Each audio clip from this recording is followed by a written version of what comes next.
भोग सबा मोह बसा,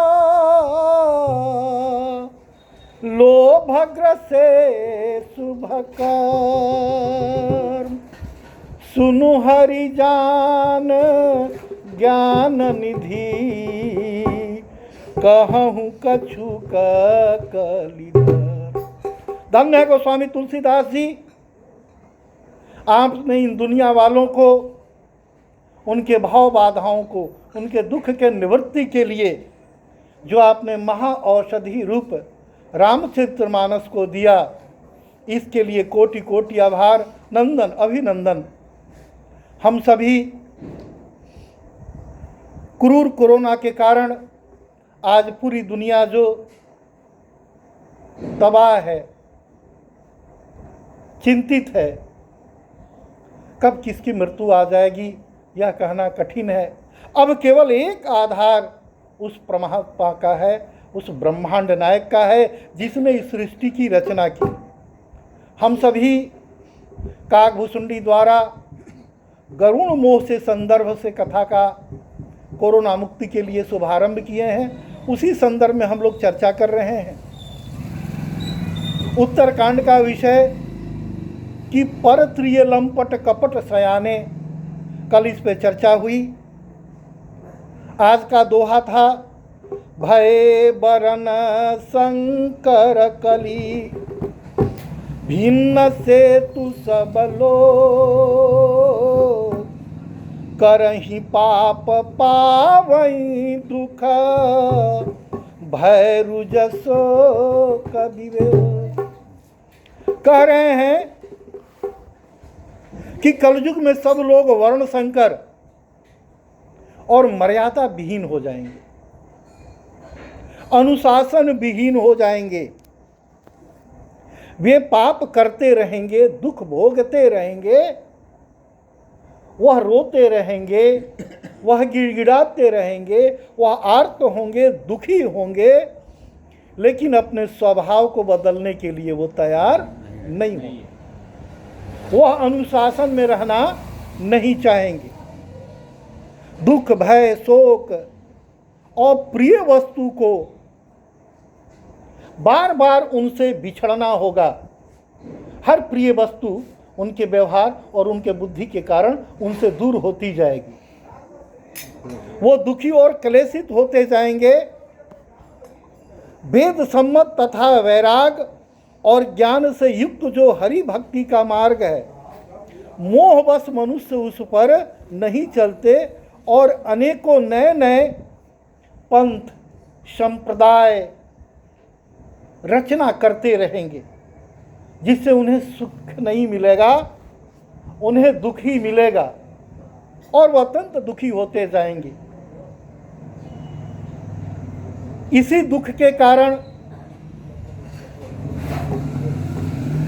इसी मोह के कारण गरुड़ महाराज जब उस विराट सत्ता पर भी शक करने लगे, जब मृत्युलोक से यह आवाज आई कि परमात्मा स्वयं नागपाश में फंसे हुए हैं। हम सबों ने चर्चा भी किया था कि भगवान अपनी बनाई हुई मर्यादा को कभी तोड़ते नहीं हैं और उन्होंने त्रेता में यह करके दिखाया है। समुद्र को समाप्त करने के लिए उन्होंने बाण जरूर निकाला, परंतु समुद्र स्वयं खड़ा होकर उनके सम्मान में जब दो शब्दों को उन्होंने विनम्रतापूर्ण कहा तो भगवान ने कहा कि नहीं, समुद्र सत्य कह रहे हैं कि मैं अपनी बनाई हुई मर्यादा को अगर स्वयं तोड़ दूंगा तो लोग क्या कहेंगे कि समुद्र कहीं कोई वस्तु नहीं होती। और आज अगर सच पूछा जाए बंधुगण, तो अगर यह हवा नहीं होता, जल नहीं होता, मृत्यु नहीं होती, आकाश नहीं होता, धरती नहीं होता, तो लोग भगवान पर भी विश्वास नहीं करते। इस अमूल्य सत्ता को परमात्मा ने स्वयं अपने हाथ में रखा है। आज मैं सूचना में पढ़ रहा था कि वैज्ञानिक अब कृत्रिम सूर्य बनाने जा रहे हैं। कृत्रिम वर्षा भी कुछ दिन पूर्व लोगों ने बनाया। चाइना तक बनाओ था क्या है? अब आप बताएं, आप सब कुछ बनाए और एक छोटी सी कोरोना जैसी महामारी पर विजय तो नहीं पा सके। हाँ? टिटहिरी की तरह टांग उठा करके पूरे आकाश को कहना कि मैं अपने टांग पे रोक लेंगे। अरे विज्ञान है, विज्ञान का हम सम्मान करते हैं, लेकिन जिस विज्ञान के विकास से समाज का नुकसान हो, मानव जाति का नुकसान हो, मैं आभार व्यक्त करता हूं उस नायिका प्रीति जिंटा का, जिसने अभी 1G आया, 2G आया, 3G आया, 4G आया, अब 5G आया। उन्होंने PIL दायर किया है कि भारतवर्ष में 5G नहीं होना चाहिए। खुशी की बात है, उस पर अनुसंधान करो, और ये सच्चाई भी है। जैसी बातें समाज में आ रही है, अब आकाश में वो पंछी नहीं दिखाई देते।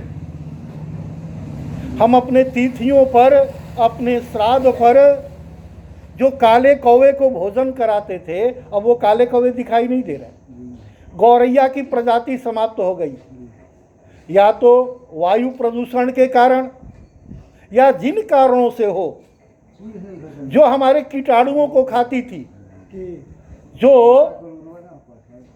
बहुत सारी ऐसी पंछियां हैं जो लुप्त हो गए। कहीं ना कहीं कोई कारण तो है, या वह रासायनिक हो, या वायु प्रदूषण हो, पोल्यूशन हो, और कहीं ना कहीं उसके दोषी तो हम सभी हैं। हर जीव का हमारे जीवन के साथ एक योग था, एक संजोग था, वह सुखी करने के लिए। घर में हमारे यहाँ जो छिपकलियाँ हैं वो कीड़े मकोड़ों को खाती हैं, मकड़ियाँ कीड़े मकोड़ों को खाती हैं।